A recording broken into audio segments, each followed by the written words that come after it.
All right, so I want to talk about awareness. And I want to talk about it in the context of Dzogchen Rinpoche's fifth instruction, Heart Jewel, for Fortunate Disciples, that we just went over. But I'm going to depart from that a little bit, well, actually quite a lot. So I want to get right into the essence of it in the simplest possible way. So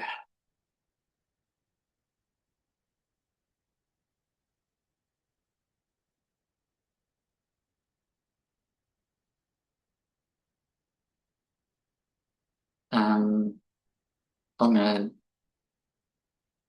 talk about it in a sort of general sense, and I'm going to use a fifth instruction from Jamyam. So a lot of the time, if not all of the time, if we're not practitioners, if we're practitioners, a lot of the time we are trapped in dualistic thinking, which is usually very invisible to us, completely invisible to us, because we have self-identified with thinking, thoughts that pass through our mind as ourselves. And we have identified with sensations as our body. And we have identified with memories as our life. Memory is an interesting thing because it's a delusion on top of a delusion. So if we're not practitioners, we're completely trapped in that delusion. We have no concept that we are not these isolated, quite pathetic, needy, mean-spirited, suffering beings who do have an upside. We can be funny, we can be quite affectionate and loving, we can be quite kind. But that is all, that kindness, that affection, that love, that humor even, is all very weak because the power of awareness is obscured, right? It can never be, the kindness of a sentient being, a deluded sentient being, can never be even, 10 billionth of what the kindness of awareness is. So, they often talk about, the traditional metaphor is like a sentient being's kindness and compassion is like a candle to the sun. But I think that's an exaggeration. I think it's less than that. It's like a match spark to the sun. So most of the time, if we're not practitioners, we've got no idea at all that there's something else, that is not what the world is, right? If we are practitioners, at the very least, we've been told by someone we are not that. We are primordial awareness, vast, boundless, uninhibited, unrestrained, all-pervasive, unborn, undying. So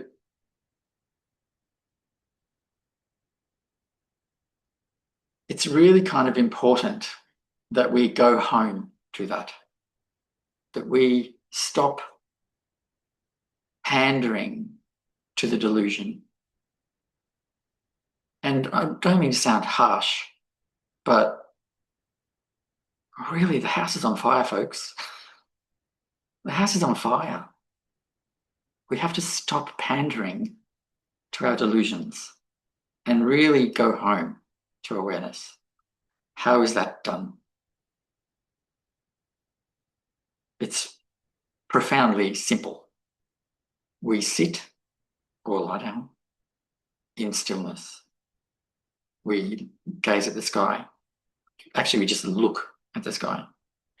We open our heart through joy or devotion. That's it. It is really not very hard, but we're not doing it to the degree that we need to do it. I don't mean to be judgy, but we are not doing it to the degree to which it needs to be done. Now, why is that?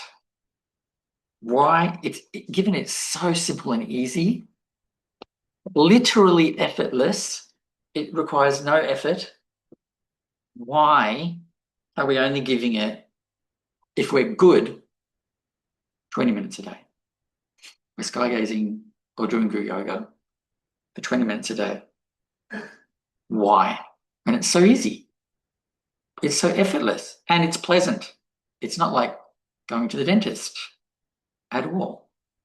It's very pleasant because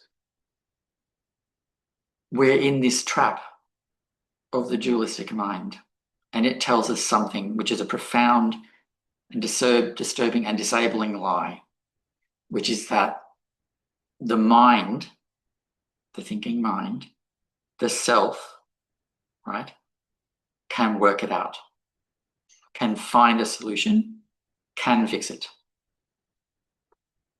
I know you all know this intellectually or theoretically, but let me just really make this very boldly clear. It cannot. You cannot find a fix for this problem. Your happiness cannot be solved by you. The world's problems can't be solved by thinking through them. Suffering can't be ended by thinking up solutions. That is not the way that this misery will end. We need to go home to awareness. And through that awareness, boundless love, affection, joy, kindness, compassion, and wisdom will flow into the world. It's the only way. There's just that one way.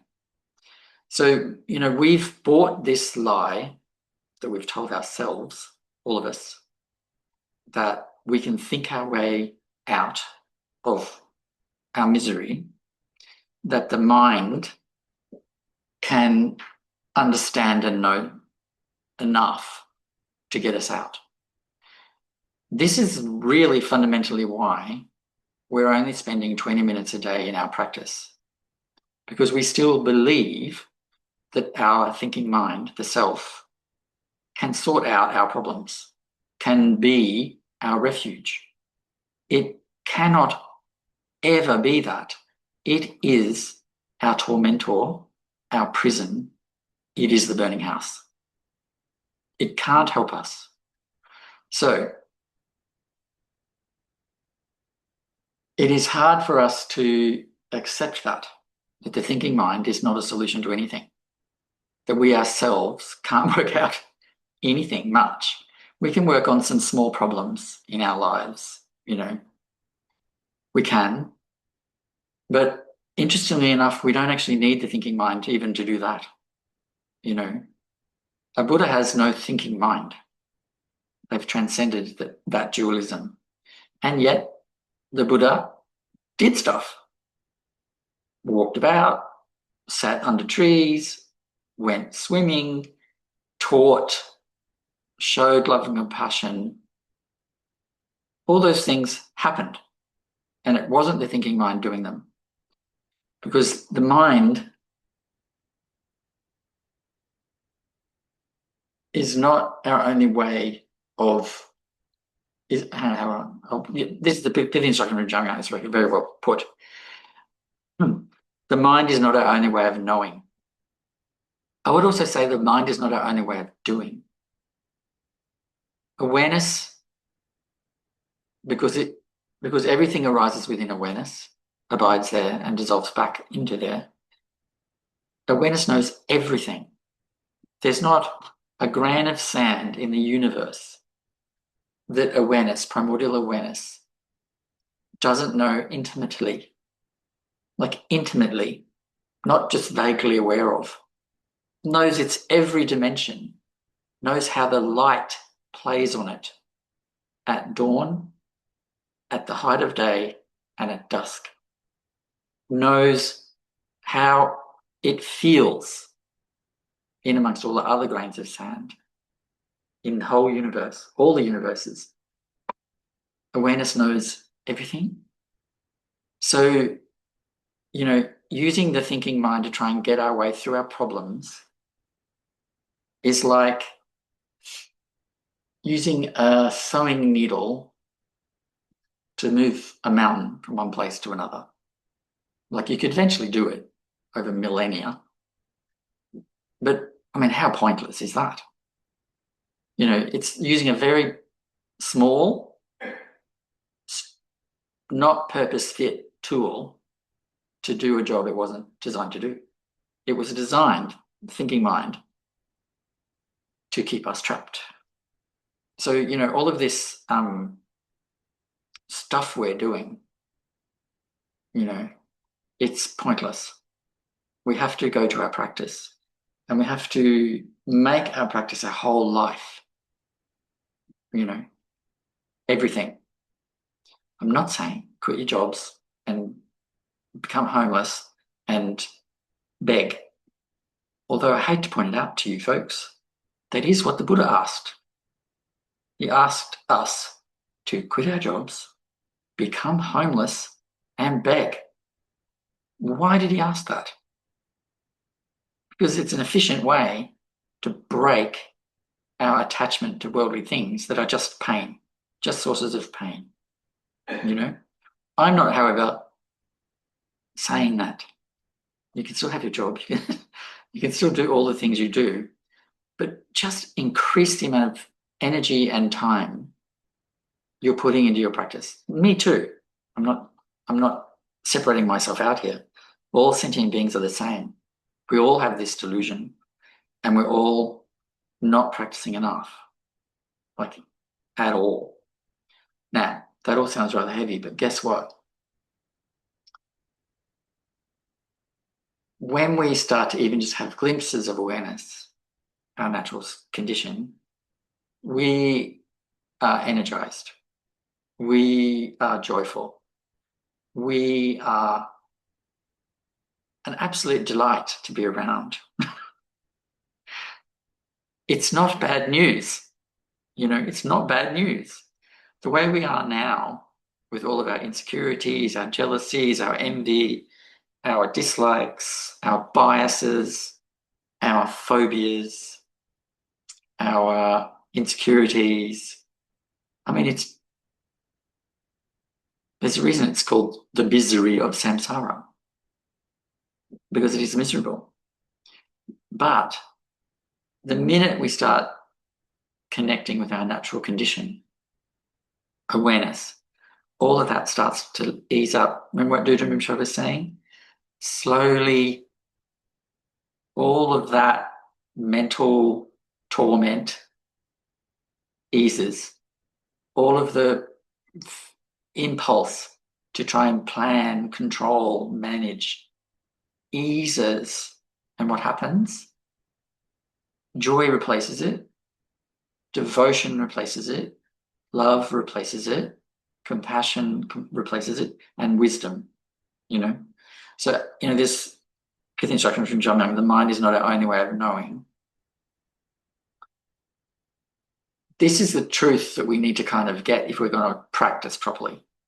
Because at the moment we're putting off practice because we think we can think our way through problems.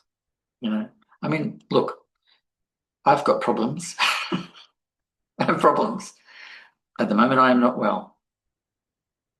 And it is natural to try and think, what can I do to alleviate this pain I'm in, to alleviate this distress I'm in? What can I do? But that's pointless. Your mind can't think a way through. And interestingly, if you rest and relax, even physical pain and the distress that comes from it eases off. It eases off. I'm not saying it vanishes completely, but it eases off. So even the things that we, think that there's no solution for, physical pain, chronic illness,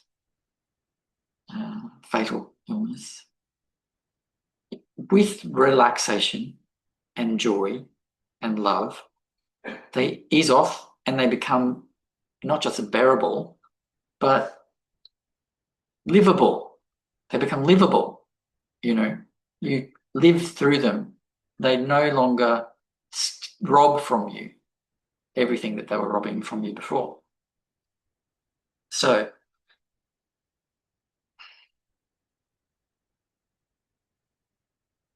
we run this 5-year program, and if people are diligent, by year 3, they should be able to have glimpses of their natural state. If they've been joyous, diligence is not a good word.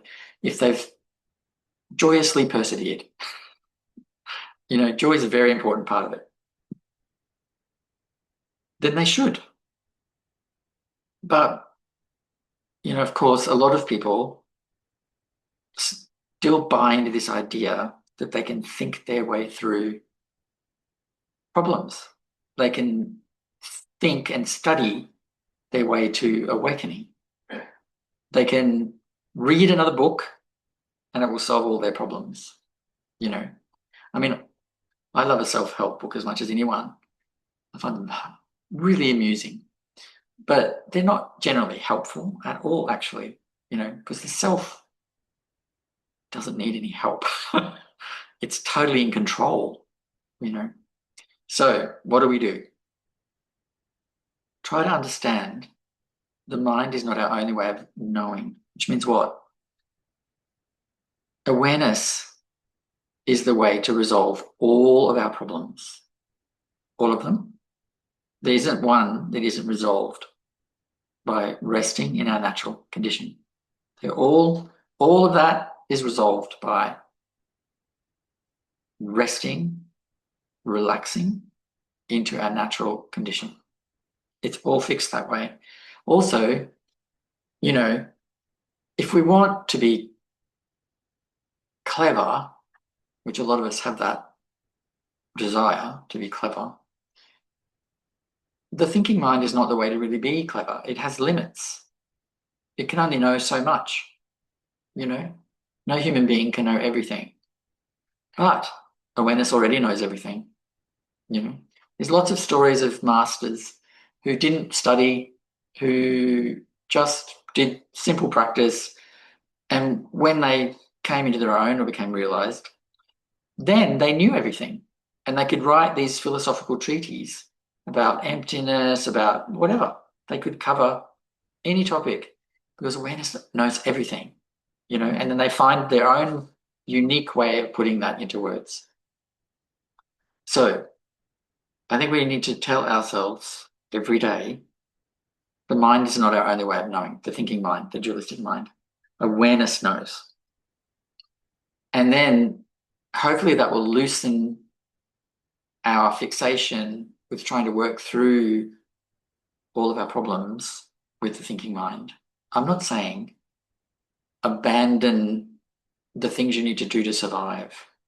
I'm saying there's probably, 50% of our energy spent on pondering things that we don't need to ponder, on reading stuff we don't need to read, on stressing out about a problem that stress won't fix,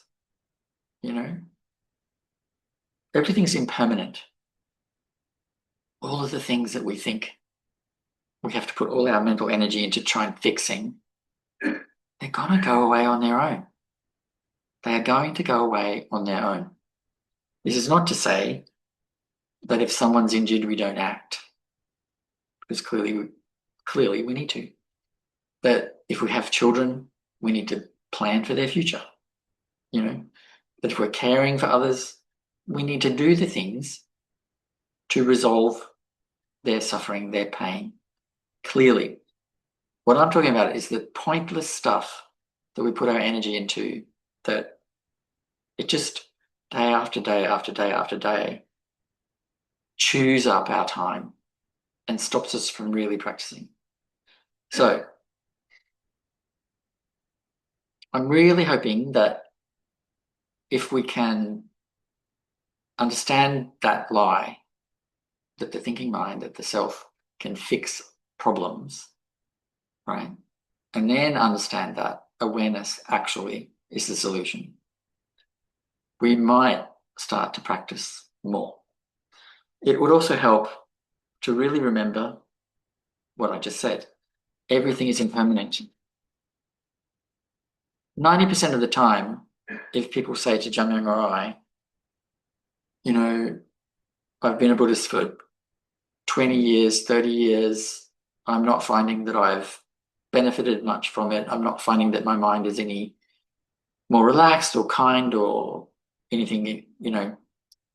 When we explore that, usually what we find, almost all the time, I'm saying almost because I don't like to use universal statements, you know. I can't think of a time that the reason was that they haven't really understood impermanence. They haven't taken that to heart. So if you don't take impermanence to heart, that really feeds this delusion that if we put enough energy into it, we can fix it. You know, if you believe things are permanent, even if intellectually you go, oh no, I know things are impermanent, in your heart, you're still treating them as permanent, right? Then you'll do whatever you can to try and fix them, change them, resolve them. And that just takes so much energy. And then we don't have the energy to sit down and practice, even though this practice is a joy and a delight, literally. It's a joy and a delight to just relax, look at the sky and do nothing. Children and animals choose to do this. Have you ever watched little kids at a park? Eventually, some of them would just lie down and start looking at the sky. They lie down and relax. Not all of them. Some of them. Now they've got so much stuff in parks to distract kids, you know, to keep them busy.